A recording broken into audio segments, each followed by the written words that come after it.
behalf of the Florida Veterans for Common Sense, I would like to welcome you to the birthday celebration for America's greatest patriot, Thomas Paine.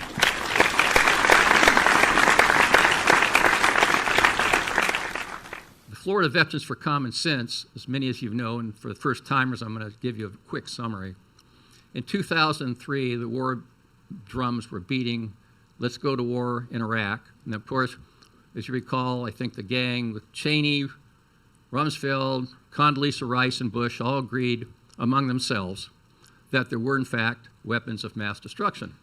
So they conveyed that to the rest of us, and our group was formed by a group of veterans, some of whom were combat veterans, but that's not so important. There were veterans who believed that we shouldn't put other people, meaning our soldiers, in harm's way until we know there's a valid reason for doing so. And frankly, I think vilified is too strong a term, but we were chastised for, quote, not supporting the troops. And I think we lived with that for about 3 years. That's about the same amount of time that 4,431 U.S. soldiers were killed and 32,000 were wounded. The Iraqi casualties were much higher. They never get a really good estimate. It's somewhere between 150 and 600,000 Iraqis, troops and civilians, met a violent death. And so when I say to you tonight, question authority, and one of Jim Hightower is going to cover this in detail, but don't take their word as gospel truth. So that's all I'm going to say about, well, I could say a lot more, but I'm holding my tongue. Our group, after our initial 2003 venture into the public eye, we spread our wings, and we have participated in several different endeavors, all of which were for the benefit of some other person, people, or society. I'm not going to spend, this isn't about me tonight. We got a group together and went up to the VA hospital and supplied, went to the Poly Trauma Center at the VA Center. These are the, quote, the casualties from the Iraq War, and the word polytrauma speaks for itself. We visited them. I actually, and a couple other guys, I actually brought in girls from Hooters. It was very difficult to do so. It would seem like it would be a natural because you know what young men want, but the administration didn't think they wanted that. So I had to go through probably 3 chains of command at the VA hospital, and they finally let them in. And each of the girls had calendars and signed them, and these guys were just jumping up and down. Then they invited us back for the next year. But then COVID hit, and it didn't work out, but we'd still plan on going back. We started the Green Path Veterans Farm. That was basically an attempt after many failed attempts, but we kept trying and trying and trying, a little engine that could.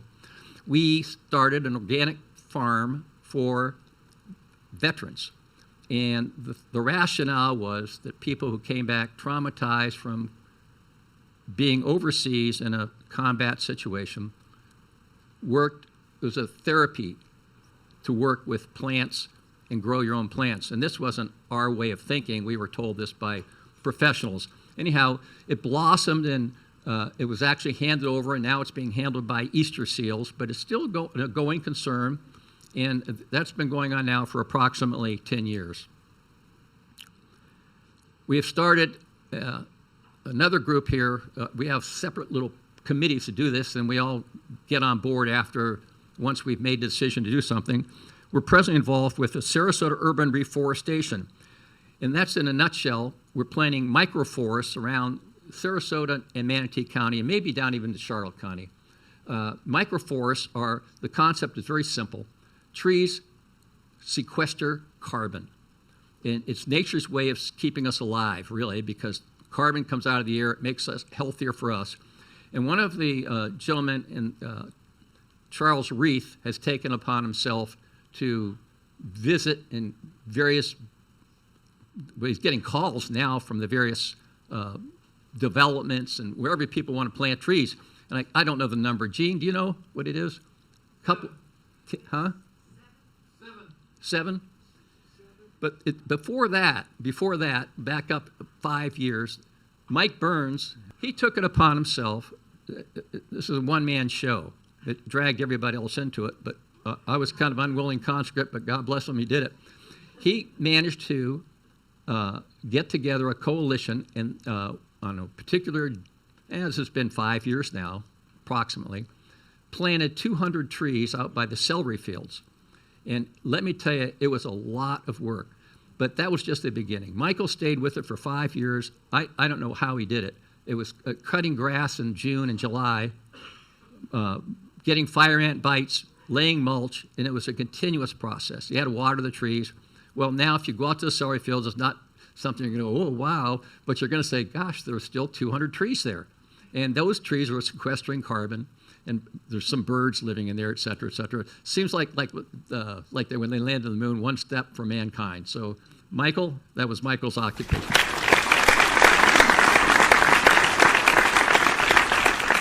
We then had a program that started, and now it's been turned over to the Jewish Family Services, but it was the stand down. The stand down was, there's a lot of homeless veterans. You see them in the corners. You don't know who's a vet and who isn't.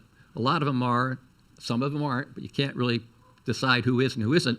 But we have these stand downs, and a stand down is basically a military term. When troops came in for the field, they stand down for 3 days or 10 days, 5 days before they went back out into the field.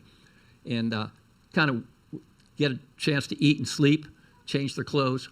Well, we've been doing that now for approximately, now it's going by Jewish Family Services, and they run the whole thing, but it's held out at Robarts Arena, and they get a huge crowd. And I suspect that it's going to continue into it's been 10 years now, so I think it's an ongoing process, and it's been very successful.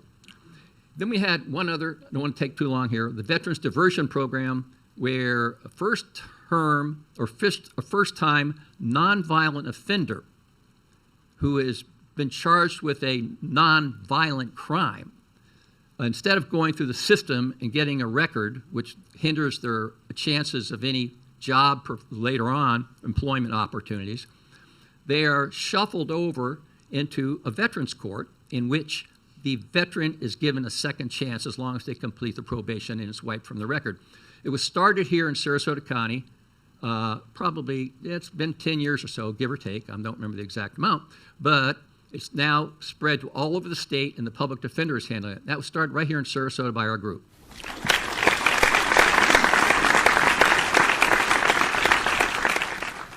So, thanks. That's a summary, and that's all I'm supposed to say, and I don't want to take too much time. So Michael Burns is coming up here we're going to make a kind of tutor you a little bit on Tom Paine, so you'll leave here knowing a little bit about history if you don't know it. Thank you. This coming November, we will face a major crisis that could end democracy as we know it. America has faced major crises before. During the early days of its birth, when the outcome of the war for independence from England was in doubt at its darkest time, Americans turned to Thomas Paine, whose mighty pen and unwavering courage had ignited the flames of liberty and freedom in the land. We go back to December 1776. The remnants of the colonial troops were in full retreat from the British.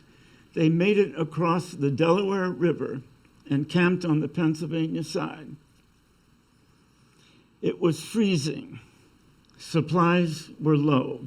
There was blood in the snow. Defeatism was everywhere. Congress had abandoned Philadelphia, expecting the British to take it. There were desertions every night. Many thought the fledgling United States was doomed, that the cause of the revolution was hopeless. Washington then asked Paine to write something for the morale of his troops. Paine, who would not accept defeat, on a drumhead by a campfire light, wrote these words that were read to the troops and later heard round the world. I know you know them. These are the times that try men's souls. He wrote, "Let it be told to the future world that in the depth of winter, when nothing but hope and virtue could survive, that the city and the country, alarmed at one common danger, came forth to meet and repulse it." A short time later, on that Christmas night, the newly inspired troops went back across the icy Delaware River, marched through the snow, and surprised the Hessians at Trenton and took it. Later, they moved on Princeton and took it.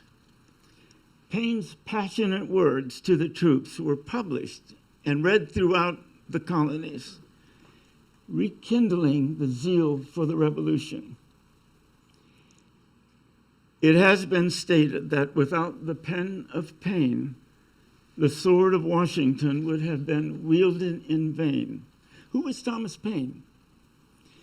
He was an immigrant from the working class in England who came to Philadelphia in late 1774 and fell in love with America and her stark contradictions and magnificent possibilities.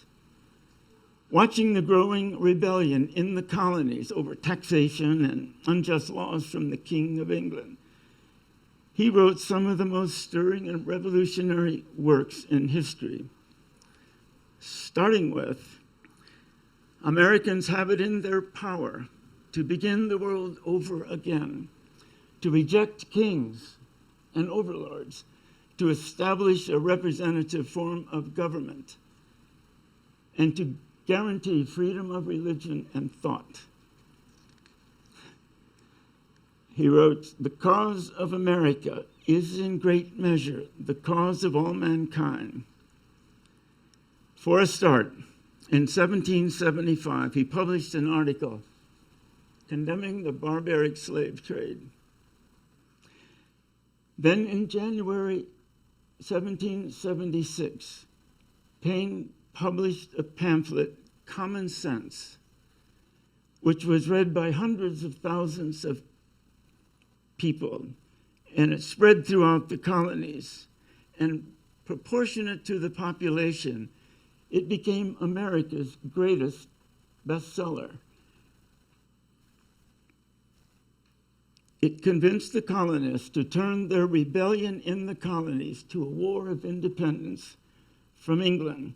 And it presented a plan, a radical plan for a representative form of government.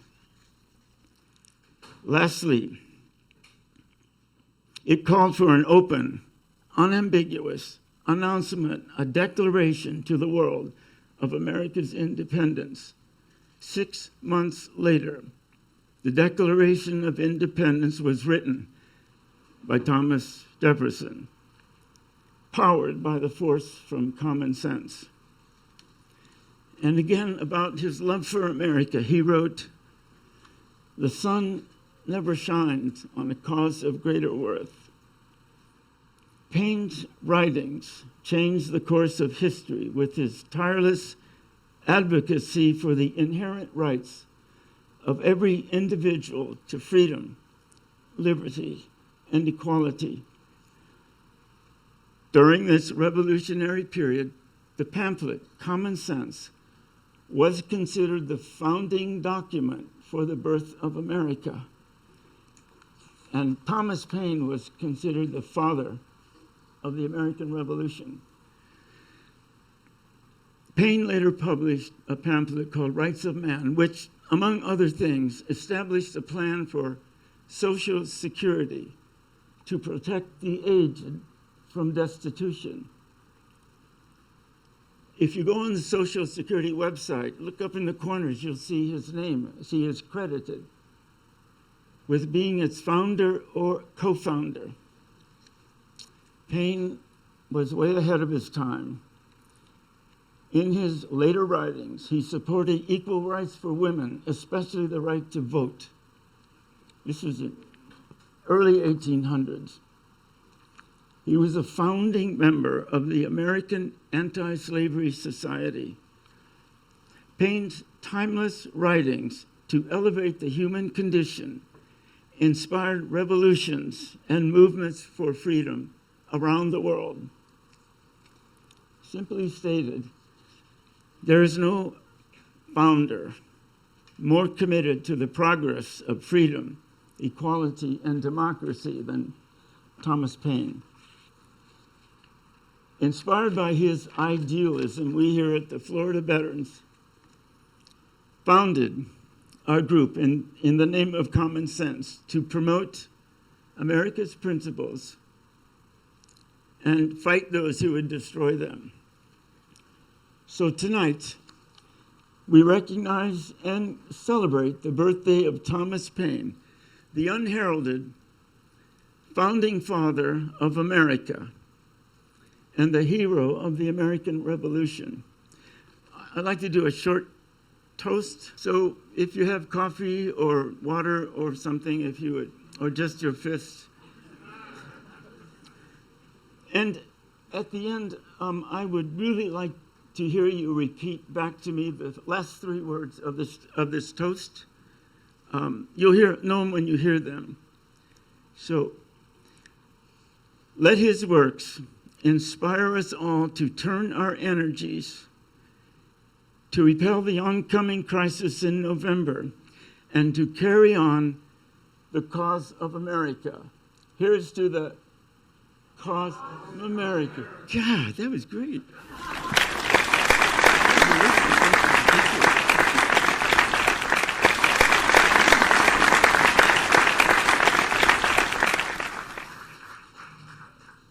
It's award night. Michael, I'm embarrassed. Does anybody, ladies who, Crystal, but this is a crystal, I think. Baccarat, B-A-C-C-A-R-A-T. Anybody know what that is? It's crystal? Well, there's a crystal bust of Tom Paine for you on behalf of the group. Yeah, you. It is. It's so cool. What a great gift.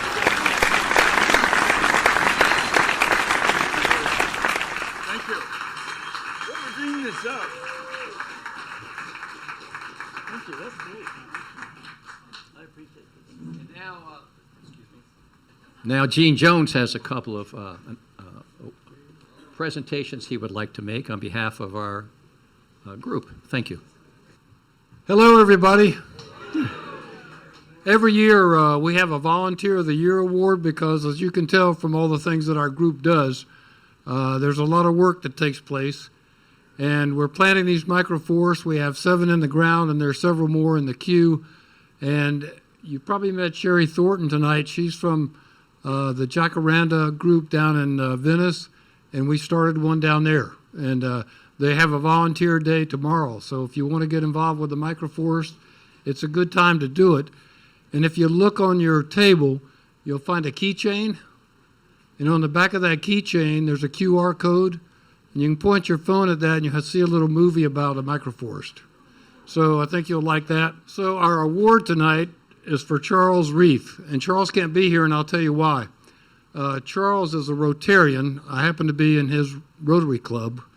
And he's going to be installed as the president. And it's a requirement of Rotary that the presidents-elect go through a training program. So Charles couldn't be here tonight to accept this award, but I want to let everybody know that he deserves it because it's his energy that keeps these microforests going. And one thing we all say about him, Charles keeps us moving because his enthusiasm, you just can't hold it back. And another thing we've learned, he just does not take no for an answer. So Charles deserves this award.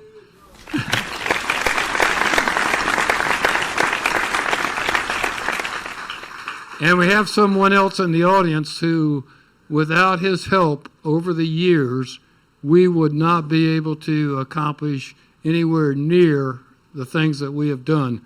And I would like to call up Mike Pender to the stage.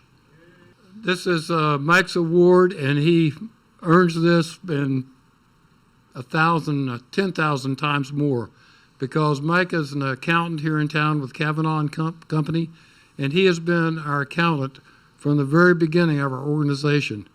And he does all that work for us pro bono. We just can't thank him enough. And I want to say something else about Mike, if I may. It's not just the accounting work that he and his firm does for us.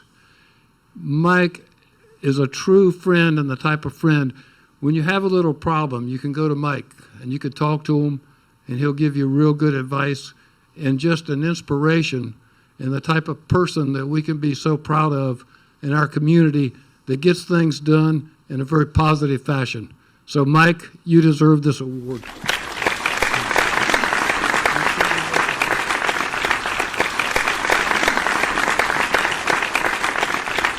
So I have this speech I prepared for Jim Hightower, and I had the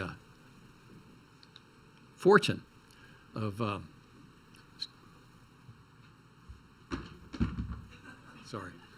having dinner with him last night with a few other people. You know what? That's just the kind of guy you'd like to have as your next door neighbor. He's just a swell guy. Very understated. You'll find that out in just a moment.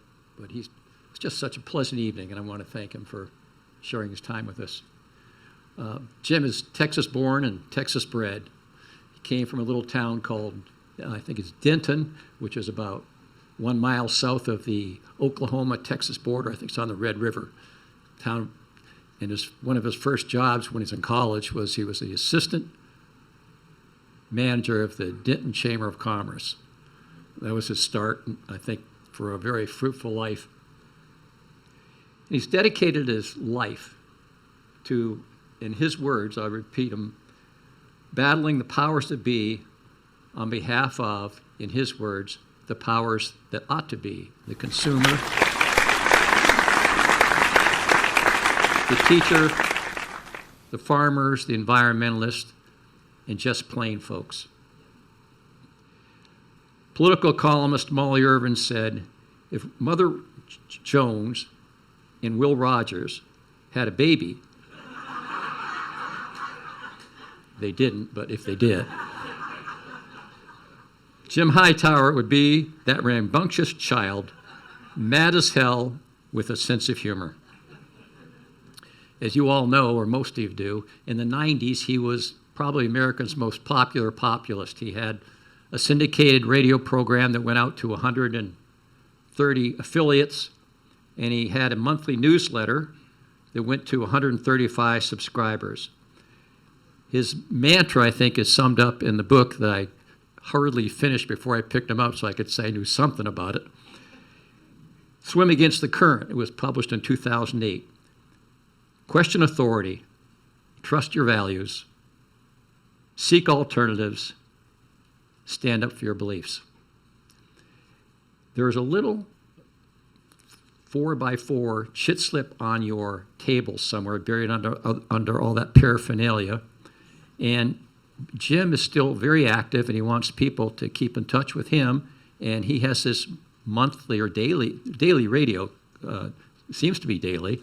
I get a lot of them, a Jim Hightower Hour, where you can tune in on Substack, and it's free, but a little more detailed one is $50 a year. That's less than $1 a week. I would highly recommend you do it. It's just really filled with great pearls of wisdom.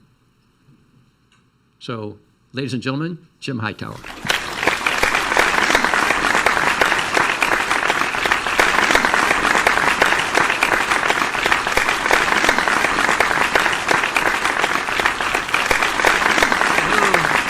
Hello, everybody. Great to be here with you. But thank you for allowing a scruffy Texas populace to come in here and join you feisty common sensers, veterans, in this terrific program.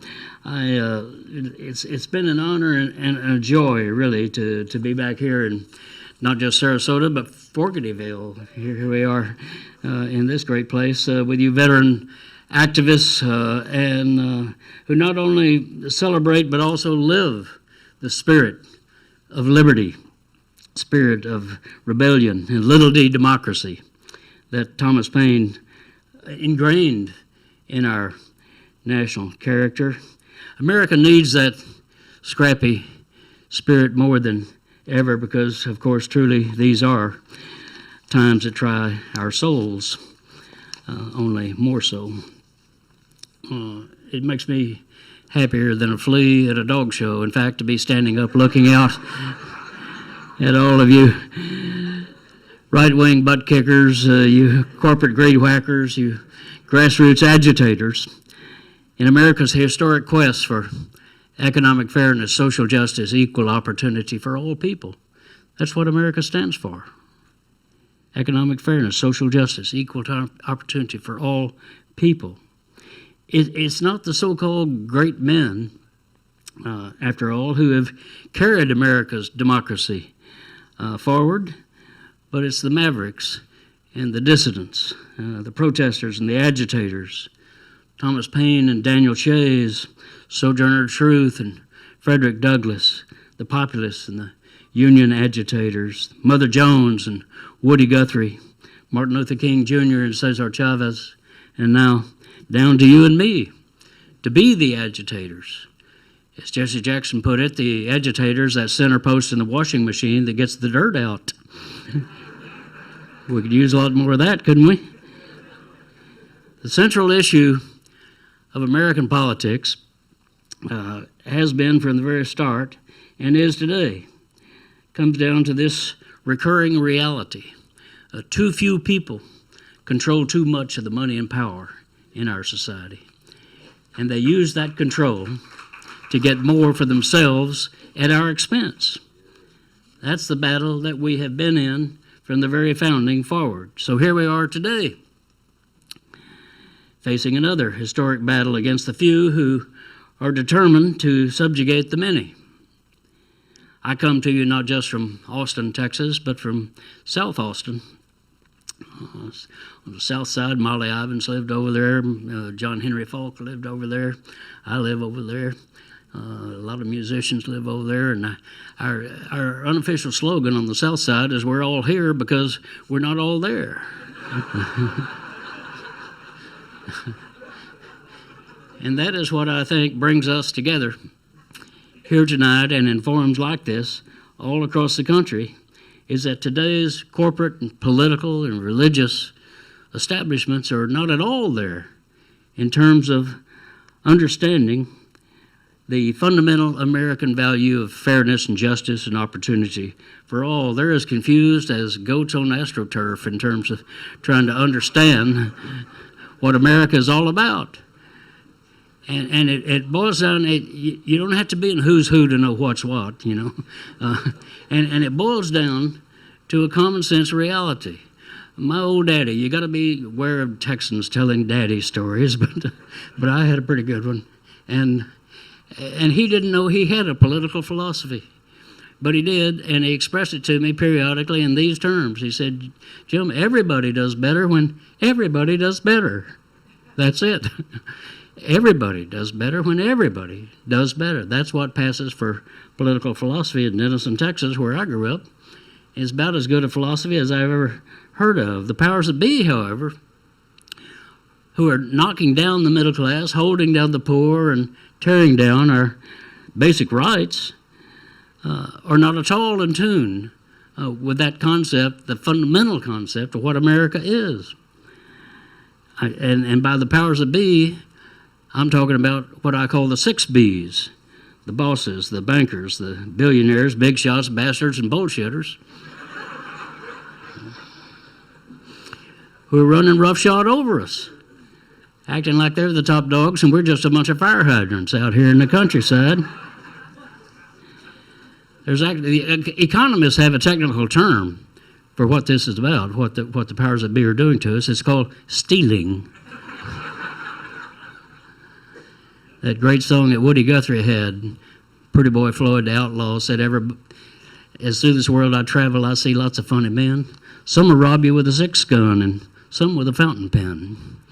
It's the fountain pens who are doing the serious stealing in our society today.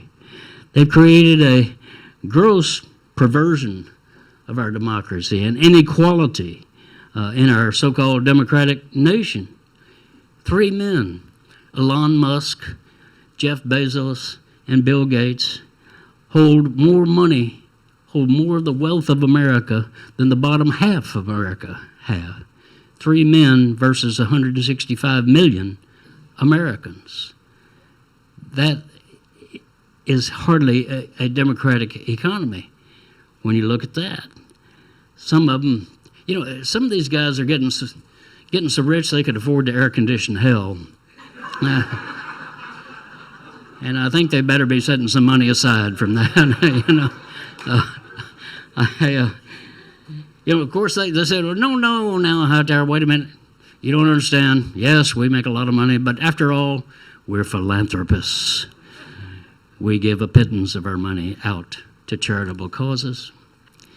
Let me tell you a quick story of how the gods feel about philanthropy.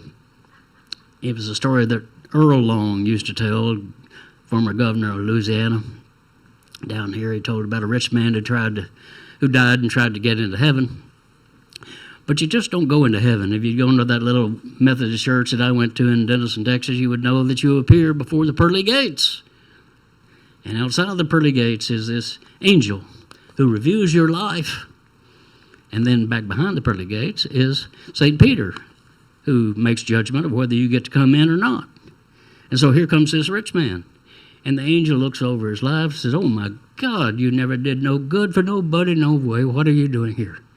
And the rich man said, not entirely true. There was that time, 1924, blind beggar woman on the street. I gave her a nickel. There was that other time, 1934, when a widow woman needed car fare home, and I gave her a nickel. And don't forget, 1944, I had a consistent pattern of philanthropy. 1944, I came out of my bank at Christmas time. There was that Salvation Army kettle, and I put a nickel in there. And the angel turns back to St. Peter and says, what in the world are you going to do with this man? And St. Peter said, give him back his 15 cents and tell him to go to hell.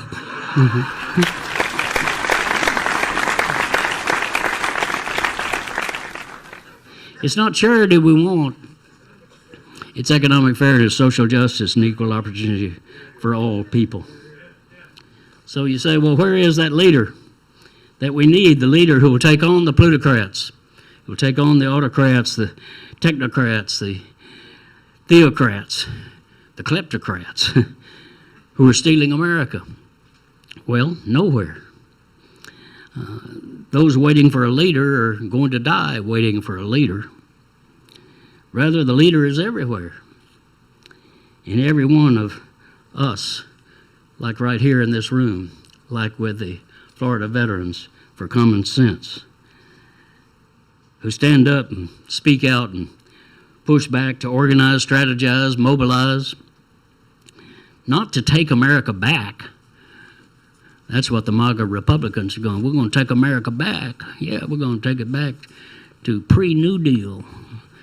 We're going to take it back to pre-Constitution times. We're going to take it back to pre-14th Amendment. We're going to take it back to the elite powers, but rather to move America forward. Benjamin Franklin said that the destiny of America is not power, but light. And by light, he meant economic fairness, social justice, equal opportunity for all people. But our problem today is we got too many 5-watt bulbs sitting in 100-watt sockets.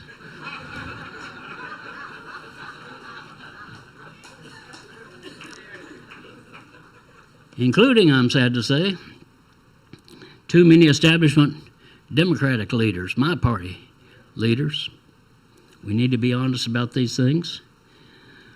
Who say that we progressives are pushing too hard. We need to compromise our issues and our values, go slow and advance incrementally. Appeal to moderate Republicans. there are approximately 6 moderate Republicans left in America.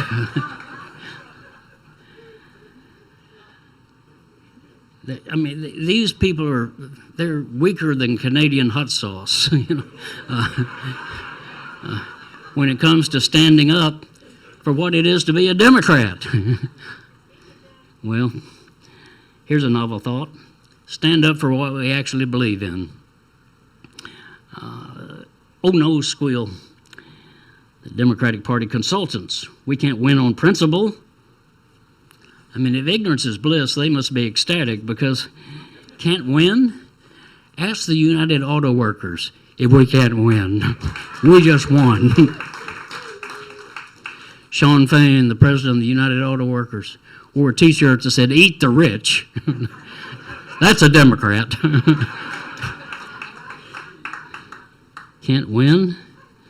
Abortion rights, our stupid Supreme Court thought they could pull a fast one on us and declare that women had no right to control their bodies, that the government should control your bodies.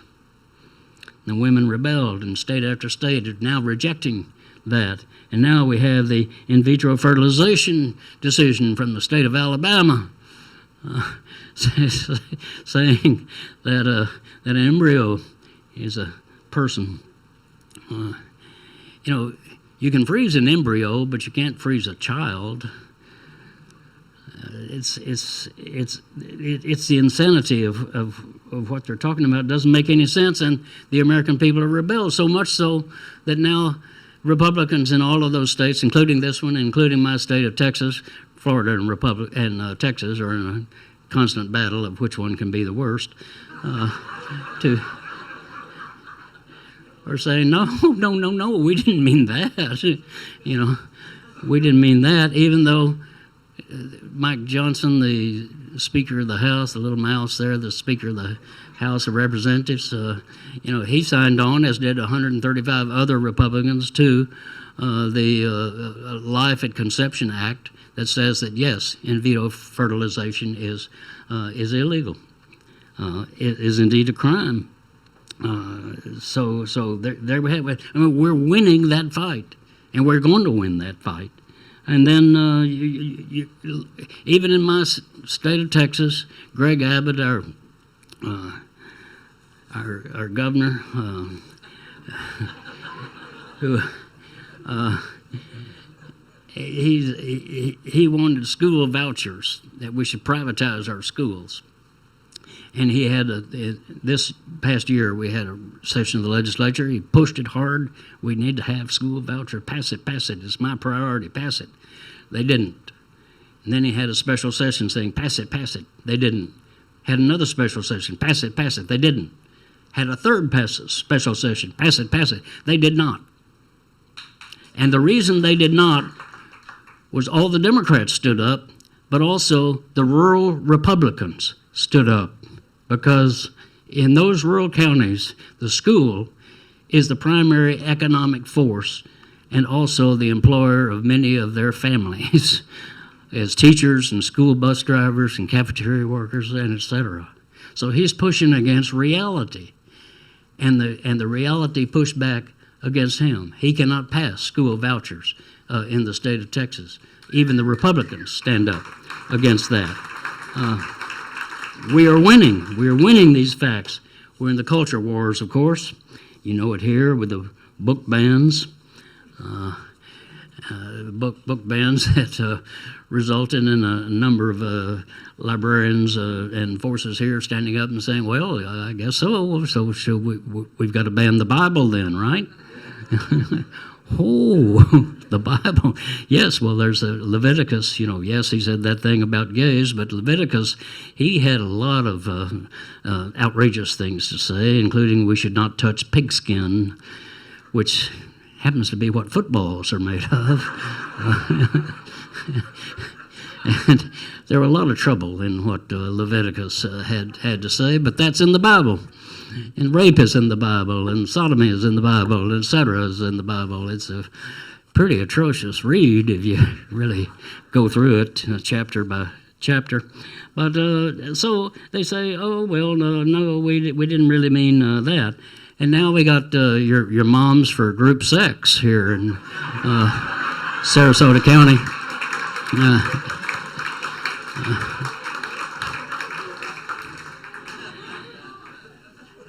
All their stuff, but culture tops politics.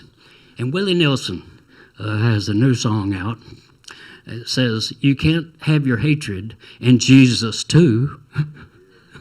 There are no exceptions to the rule. If you think you can, you're badly fooled. You can't have Jesus and your hatred too.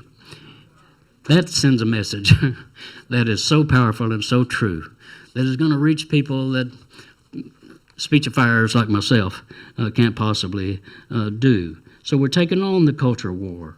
Now we got the Christian nationalists, really Christian supremacists out there. I saw a bunch of sections that we had 3 branches of government. Your church is not one of them. We need to push that kind of wisdom forward. Well, anyway, so are we losing? We can't win? Look at the polls. Healthcare for all, union membership, climate change, get the money out of politics. Overwhelming support by Republicans as well as Democrats and independents. America needs to do more to increase social justice. That was a question that was asked in a poll just last month. 70% of Americans said, yes, America must do more to promote social justice, including 91% of Democrats and 50% of Republicans saying that. We don't have to fear the people. They're ahead of us. LGBTQ want America to be more accepting of these people. 61% say yes. 87% of Democrats and even 38% of Republicans say yes to that. We don't have to fear our issues. We need to go to the people with our issues and be honest with them about what we stand for. We don't have to spend time telling them what Republicans stand for. They're doing that. We got to tell them what it is we stand for. So I bring you tonight a message of hope. Namely, it really is up to us. A political truth that Thomas Paine realized 225 years ago when he was writing Common Sense. He was not just battling the British royals, but also the colonial Tories and the merchant class in our country, and of course the plantation powers. As Mike Burns just went through with us there, he was also supporting emancipation of slaves, women's rights, alliances with the Iroquois, equal rights for non-landowners. Thomas Paine was woke. Wide awake. Don't tell Ron that. Be appalled. Well, anywho, yes, the odds often seem against us, including this being stacked overwhelmingly against us. When I was agriculture commissioner in the state of Texas, we promulgated some pesticide regulations that caused quite a furor among the right-wing chemical lobby and the Farm Bureau and et cetera, and they raised all kinds of hells. And a member of my staff came and said, well, I think the odds are against us on this one. And I said, I think some of the evens are against us too. So you don't have to fear that, though. You just have to go right into the face of it. And that's the importance of groups like Florida Veterans for Common Sense. I think of your organization in terms of a little hardware store that existed near my home in South Austin called Harold's Hardware. Wasn't one of these big chains. It was just a little local store. But it was a wonderful little hardware store. You could go in there and they'd say, well, what are you trying to do? And you'd say, well, let's pencil out what you need here. And they would loan you a tool. You could take a power drill home and bring it back. And the slogan of Harold's Hardware was, together, we can do it yourself. That's got to be our slogan, doesn't it? We can't do it ourselves, but together we can. I'll leave you with this thought. It's from the great late Louis Grizzard, who said something that we in the South have always known to be true, and that is that there's a great big difference between being naked and being naked. Being naked means you have no clothes on. Being naked means you have no clothes on and you are up to something. So let's get naked together. Thank you so much. Great to be with you. Florida Veterans for Common Sense. Thank you so much. Thanks to Fogartyville.